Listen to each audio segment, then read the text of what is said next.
Something that I've noticed as I've gone through the libraries of these Japanese game systems is that Japanese players seem to be a lot more forgiving of licensed games than people in the rest of the world.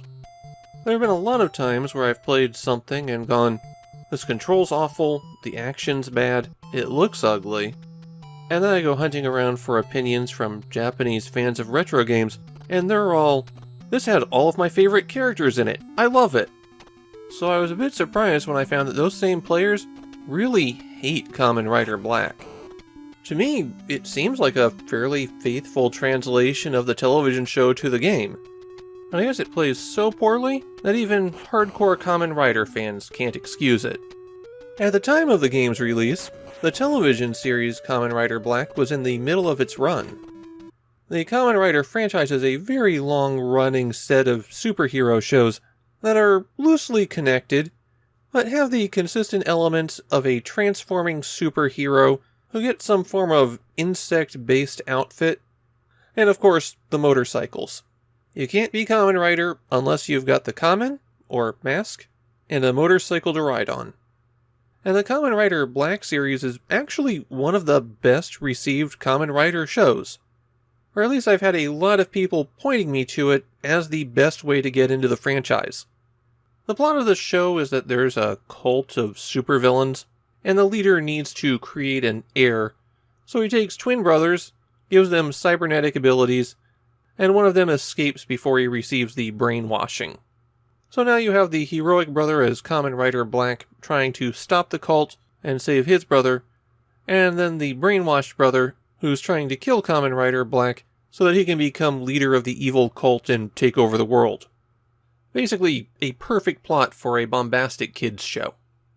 The video game Kamen Rider BLACK tells an abbreviated version of those events, which makes sense since the show was only half over when the game was released.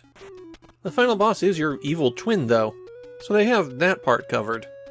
So first things first, the movement speed that you're seeing is as fast as you can go. I cannot understate how sluggish and unresponsive this game is. When you're moving to the right and then press left, you will walk backwards for about a full second before you turn around. Similarly, there's movement options that you can take that require absolutely precise input. If you want to somersault forward or roll backwards, well, you can do it, but I couldn't get it to activate consistently, which makes me think they require frame-perfect inputs. There's similar problems with jump attacks, as well as jumping forward or backward. Now all of this is pretty bad on its own, but Kamen Rider BLACK then also requires instantaneous response to enemies. Monsters will come at you from the left-hand side of the screen and run into you before the game will let you turn around. The bosses have this tendency to jump back and forth across the entire screen, and if you're not already standing in the right spot, facing the correct direction at the time that they jump, then you're not going to be able to hit them. The control scheme makes Kamen Rider BLACK nearly unplayable. The animation is smooth and pretty, but it's at the cost of playability. Kamen Rider BLACK is notoriously difficult as a result. A lot of people who were kids in the 80s couldn't get past the first stage, and at least I have them beat. I made it to the boss of stage 2. There are 5 stages in Kamen Rider BLACK, each one consisting of 3 side-scrolling segments that end in a boss, and then a special boss fight against a particular enemy. Most of the stages have you walking along, just trying to get to the far right. V will make you punch, up will do a kick, though you can't do a jump kick, which is a vital weapon in any Kamen Rider's arsenal, and the A button jumps. Jumping only goes straight up.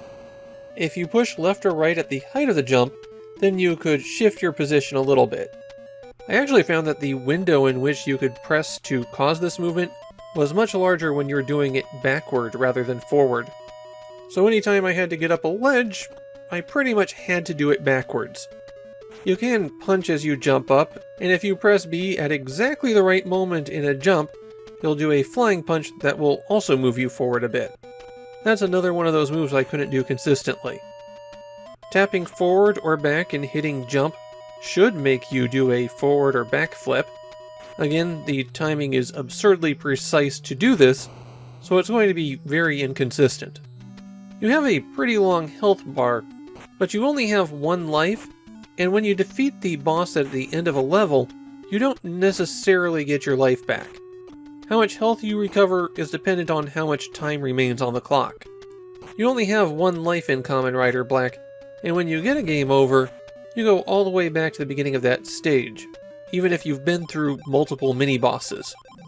On some of the stages, like Stage 2, you drive your motorcycle. And at least with this one, the platforming's easier. Hitting V still performs a punch, but it's a bit easier to attack people by hitting them with the rear wheel of your motorcycle. You can jump up to do that. At least you don't die if you jump into a hole. You just pop out at the other side after taking a bit of damage. The final boss of every stage works a little bit differently than the other fights. If you press the Start button, it'll bring up a special command menu. You always need to use multi-eye first because that will show you a picture of the boss and the area that you have to hit to hurt them. So for the first boss, you have to punch them in the legs, and on the second boss, you have to hit them in the back. The Vital Charge option on the menu lets you spend points of your health to increase your abilities. You could increase your standing punch, your flying punch, or your kick. This actually winds up being a pretty good deal for you, since it increases your damage output enough to be extra effective. The boss of the second stage is as far as I got, because when the controls are this stiff, good luck hitting someone in the back. You can't get over them and turn around. Maybe with another 3 or 4 tries, I would get the rhythm down so that I would know to stand in the correct place, jump straight up, and then come down so that I was behind them. But this game's not fun enough to try that. If you do get to the final boss, there's a nasty trick waiting for you. Getting defeated gives you a bad ending. And that bad ending means no opportunity to save your progress or retry the stage. Fortunately, the final boss is a stage unto himself. Unfortunately, that means you have to do all of Stage 5 over again, beat its boss, and then fight the final boss. I actually went out hunting for any Japanese fans who liked the game, just because that strong negative reaction felt so unusual. Pretty much the only nice comments I could find were that they liked the show, and that is not exactly an unpopular opinion. The nicest thing I have to say about the game Kamen Rider Black is that at least the animation looks smooth. Of course, that's the only nice thing I have to say about it. I know it looks a bit rough to play in the video, and as rough as it looks, it really feels even worse. This is a game that you'll start to play, and then you'll just be puzzled why it all behaves like that. And because there actually is some creativity here, it makes it extra disappointing that this game is so tough to play. Don't play this one. Play one of the good Kamen Rider games, like, okay. Give me a couple minutes. I'll think of one soon. Oh, what about... No, not that one. Oh, there's always... No. Come on, at least one of these has got to be good.